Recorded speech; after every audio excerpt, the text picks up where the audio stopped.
One is, I am in the 4th week of a sinus infection, and so there's a good possibility I might start coughing a lot, but I'm okay.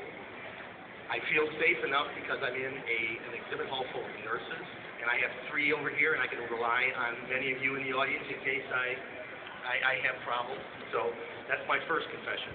The second thing I wanted to do is to start off our panel this morning, and I'll introduce them in a minute, with a little bit of an illustration. And it's going to sound like an oversimplified illustration, but I'd like you to indulge me, bear with me a little bit as I go through this. Let's say you have a car, a relatively late model car, and it breaks down for some reason.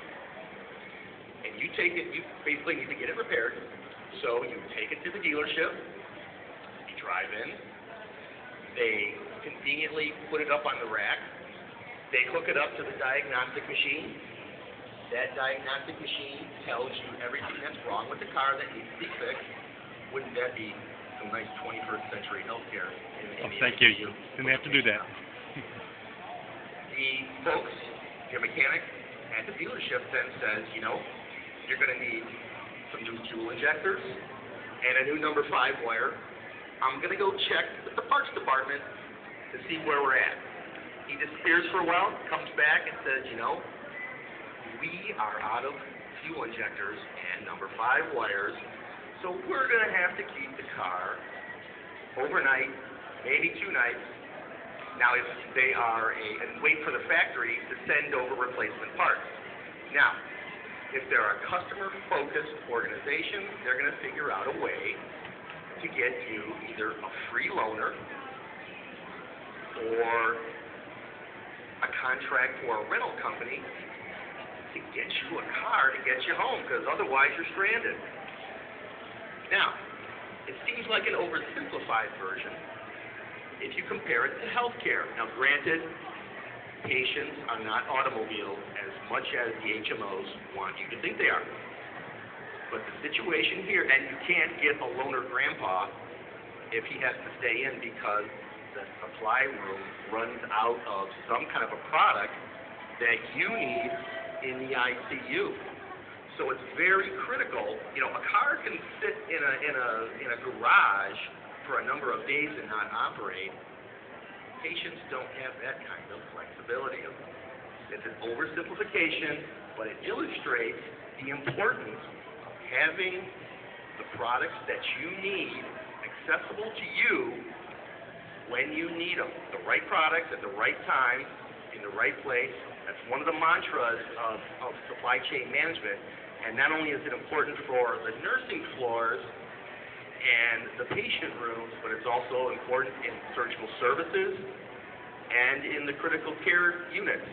So what we're going to discuss today is how critical care professionals can work with supply chain management to make sure the products are where they're needed, when they're needed, in order to care for your most important asset, and that is the patient.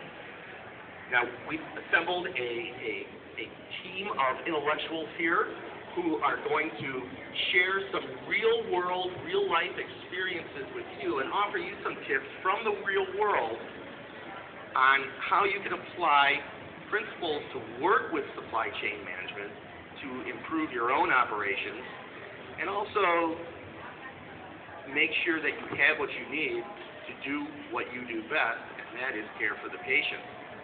Now, just a couple of things. This is not a formal presentation. It's just going to be an informal discussion, a little bit of back and forth, and hopefully we can get participation from each one of you to make some suggestions and tips, and maybe you can share some of the challenges that you're experiencing at your facility, and then our panel of experts here can evaluate what you're going through, offer you some advice. Hopefully you can walk away from this session with at least one useful tip that you can apply in your organization. In our discussions this morning, I do want to say that just a couple of ground rules. It's going to be rather free-flowing, but I will say that we'd like to make sure and be very sensitive if we're having any issues with vendors and whatnot. We don't want to mention any vendors by name, particularly if you're having some issues with them. If you're having positive issues and you really want to talk them up, by all means, but come and talk to us afterwards if you have a specific company in mind that you're having some issues with, and our panel of experts can share their expertise with you. Now, without further ado, I'd like to introduce our panel of experts. I'm actually going to introduce them by name, and then they are going to introduce themselves. We have Lisa Manny, Carol Pennington, and Marcia Ballard. The nice thing about this panel is that it's truly bi-coastal. We've got a representative from kind of the East Coast, more of the Midwest, and Midwest? I think tomorrow we have the person from Alaska, so that'll be truly so. All right, let me turn the introductions over to our panel, and we'll start.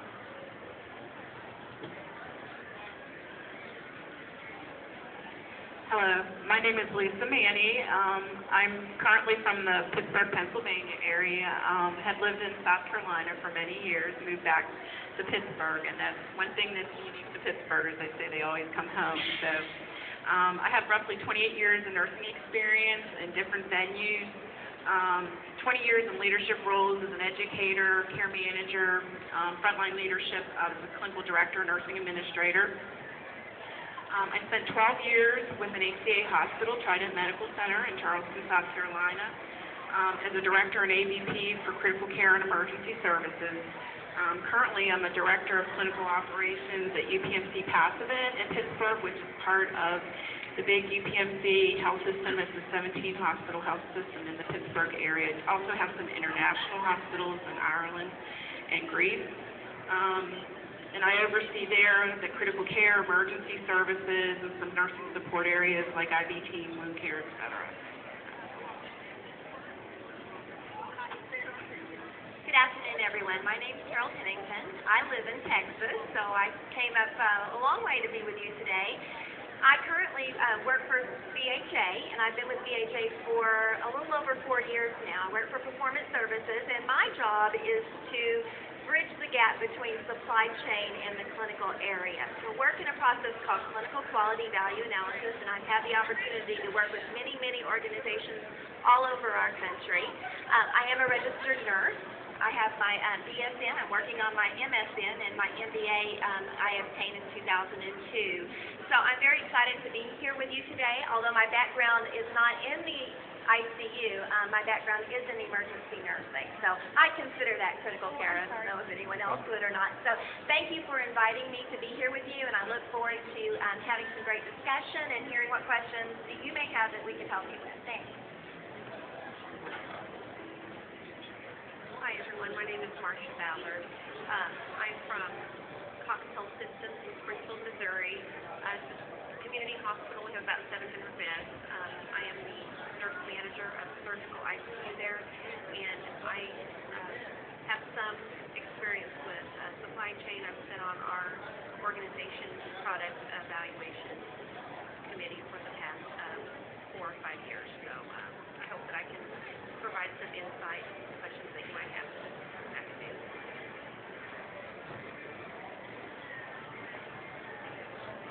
Thank you, ladies.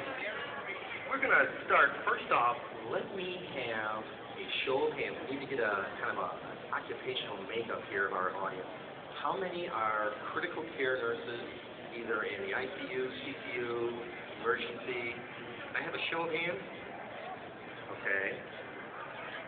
All right. How about registered nurses in the nursing floor, respiratory therapists, supply chain managers? Excellent. Okay. What have I missed? Operating room. Okay. Big one. How did I miss that one? Okay. Anybody else? All right. So that gives a little bit of a breakdown here. I thought I'd start with a question for our panel. We have been covering critical care supply chain issues now for what, about 5, 6, 7 years, and doing this panel discussion, and a common theme keeps emerging in not only our reporting, but in sessions like this. And the common theme is communication really is a solution. It's not the solution to kind of